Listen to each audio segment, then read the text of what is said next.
By 3 for 2000 ಎಷ್ಟು stocks ಬಂದಿದೆ ಅಂತ ನೀವೇ ನೋಡಿ. ಇದು ಎಲ್ಲಾನು ಈಗ ಇವತ್ತು ಬಂದಿರೋದು. ಸೊ 3 for 2000 rupees ಇದೆಲ್ಲಾನು ಬರುತ್ತೆ. ಸೂಪರ್ ಡೂಪರ್ ಕಲೆಕ್ಷನ್ ಕ್ಯಾಂಬ್ರಿಕ್ ಕಾಟನ್ ಅಲ್ಲಿ. ಇದರಲ್ಲಿ 1 or 2 ಸೈಜ್ ದೊಡ್ಡದೇ ತಗೋಬೇಕು. 3XL to 5XL tops perfect ಆಗಿರುತ್ತೆ. ಎಲ್ಲರಿಗೂ ಬಾಟಮೇ ಬರುತ್ತೆ ಪ್ರಾಬ್ಲಮ್. ಸೊ ರೆಗ್ಯುಲರ್ ನೀವು ನಮ್ಮ ಹತ್ರ ಏನ್ ಸೈಜ್ ತಗೊಳ್ತಿರೋ ರೆಗ್ಯುಲರ್ ಕಸ್ಟಮರ್ಸ್ ಮತ್ತೆ ಮತ್ತೆ ಆರ್ಡರ್ ಪ್ಲೇಸ್ ಮಾಡ್ತಾನೆ ಇರ್ತೀರಾ. ಸೊ ಅವರಿಗೆ ಎಲ್ಲರಿಗೂ ಗೊತ್ತಿರುತ್ತೆ ಯಾವ ಸೈಜ್ ತಗೋಬೇಕು ಅಂತ.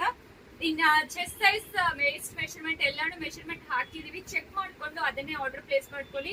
ಸೂಪರ್ ಆಗಿರುತ್ತೆ. ಕ್ಯಾಂಬ್ರಿಕ್ ಕಾಟನ್ ಅಲ್ಲಿ 3 piece set 3 ಡ್ರೆಸ್ ತಗೊಂಡ್ರೆ just 2000 rupees plus shipping charge applicable ಆಗುತ್ತೆ. ತುಂಬಾ ಕಲೆಕ್ಷನ್ಸ್ ಅವೈಲಬಲ್ ಇದೆ. ಈಗ ರೀಸ್ಟಾಕ್ ಮಾಡ್ಸಿದೀವಿ. ಚೆಕ್ ಮಾಡ್ಕೊಳ್ಳಿ ಯಾವ ಕಲರ್ಸ್ ಎಷ್ಟೆಷ್ಟು ಇದೆ ಅಂತ. ಎಲ್ಲಾನು ಓಪನ್ ಫೋಟೋ ಮತ್ತೆ ಕ್ಲೋಸ್ ಟು ಪಿಕ್ ಎಲ್ಲಾನು ಇರುತ್ತೆ. ಯಾವ್ದು ಬೇಕೋ ಬೇಗ ಆರ್ಡರ್ ಪ್ಲೇಸ್ ಮಾಡ್ಕೊಳ್ಳಿ. ತುಂಬಾ ಪ್ರಿಟಿಯಾಗಿ ಬಂದಿದೆ ನೋಡಿ. ಗ್ರೇ ಕಲರ್, ಈ ತರ ಕಲರ್ ಕಾಂಬಿನೇಷನ್ಸ್ ಎಲ್ಲಾನು ಮಿಸ್ ಮಾಡಬೇಡಿ. ಬೇಗ ಆರ್ಡರ್ ಪ್ಲೇಸ್ ಮಾಡ್ಕೊಳ್ಳಿ. Thank you.